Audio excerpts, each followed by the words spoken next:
Hi everybody, my name is Scott Walls. For over 25 years, I've deployed ERP applications for some of the world's largest organizations. During that time, I've taught thousands of people just like you how to discover, use, deploy, and support Oracle's back office applications. In this lesson, I'm going to teach you how Oracle Cloud approaches security. Please note that this lesson is part of the Oracle Cloud Explore course. But before we get started, did you know that you could earn free discovery badges for display on your LinkedIn profile just by watching videos like this one? You can. Stay until the end of this video and I'll show you how. Okay, let's get started. Key topics for this lesson are as follows: Oracle's approach to security in SaaS, Fusion moved to role-based security, the role security reference guide, users to roles, data set to role users, roles to pages, icons, and reports, business unit to reference set objects or reference sets / objects, and then finally, configuration value to business unit. Topic 1, Oracle's approach to security. So Oracle's approach to security in the cloud can largely be defined by a simple saying: who can do what to which set of data. So the user, the actions, and then the set of data the actions can be performed against. Topic number 2, Fusion moved to role-based security. So when they went away from EBS or created Fusion, they then moved to role-based security, similar to what we saw, let's say, in PeopleSoft. And so each user has a series of roles. Those roles have privileges, and those privileges affect resources. So pages, menus, task panels, buttons, etc. It's worth noting that only Oracle can create new resources. So that kind of limits a little bit of the configuration, if you will. No surprises there. Okay, and then lastly, again, different than legacy apps like, let's say, PeopleSoft, where you could do a find existing on anything, business unit data is secure. In fact, almost all data is secure if you're not an implementation consultant user. All right, so slide number 3, the role security reference guide. So what you see here is just the very beginning, and the address is on the screen, but there is a guide that lists what resources are available or related to what roles that you see in Fusion. Slide 4, users to roles. So like we talked about before, here you can see the role, or rather the user, Calvin Roth, and the roles that are assigned to him as a user. And you can see the different codes there. So this is the first basis to security in Fusion.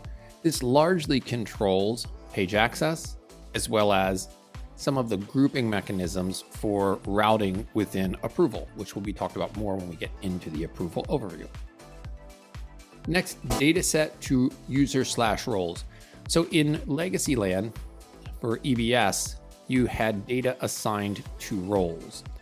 When you get into Fusion, it's more of the role, really the user that the data is assigned to. Even though you can see when we're creating data access here for Calvin Roth, the user, we do define what a role is, but really you're really linking the security context of a business unit and that particular US1 business unit to Calvin.Roth as a user. So again, your data sets are declared, exposed, whatever the term is you want to use for your users.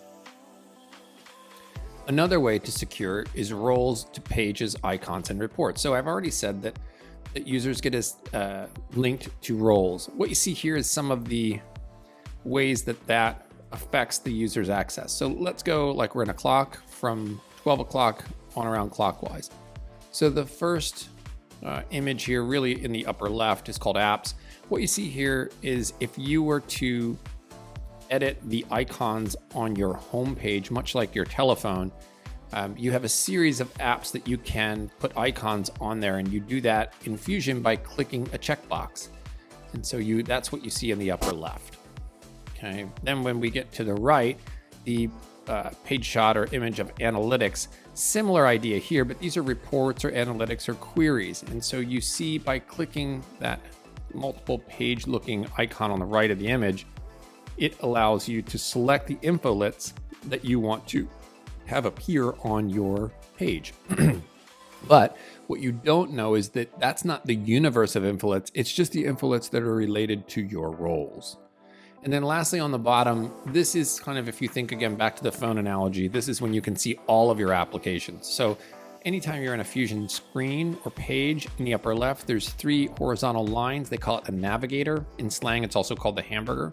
When you select that, it's the full stop, wide open, every option I've got access to menu. All right, so that's a little bit different than the settings and actions menu in the upper right.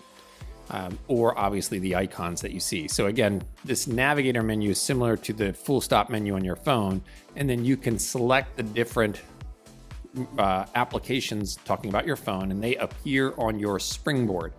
And so the image that we started with, the one in the upper left, is kind of doing that selection of the universe of applications that you just want to appear on your homepage. So topic number 7, business unit to reference set objects. So depending on the applications you're working with, this is not as pervasive as, let's say, PeopleSoft, which is where they got it from, but it's basically saying for a given business unit, let's take different objects. So we're using here the object of departments, but it could be locations, jobs, whatever kind of different objects. And let's say when we're in the business unit, so to stay with this image, US1 business unit, we'll look at the departments in US departments. So that's a way to secure data based on business unit. And then finally, each of the different config values. So we always know there's 2 types of value in ERP applications. There are transactions and then all the values required to make those transactions. So in this case, agreements, suppliers, etc. And so you see here an agreement on the top, underneath that a supplier. And what's happening here is within that config value, you're declaring what business units can use that configuration value. So that's just the last way that you can, again, secure data within Fusion. Okay, so this completes the Oracle Cloud Security lesson. So you should now understand the saying, who does what to which data. You should understand the role security guide, how to find it. You should understand about roles to users, about how roles affect pages, icons, and reports. A little bit about how business units can point to reference sets or objects. And then a little bit more about how transaction config values can point to their own business unit in terms of declaring which business units can use it. Okay, so that's it for this presentation, but hopefully not it for your learning journey.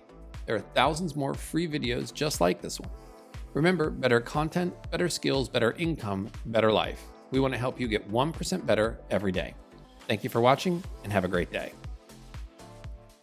Okay, as promised, here are the 5 steps you can perform today to start earning free badges for your LinkedIn profile.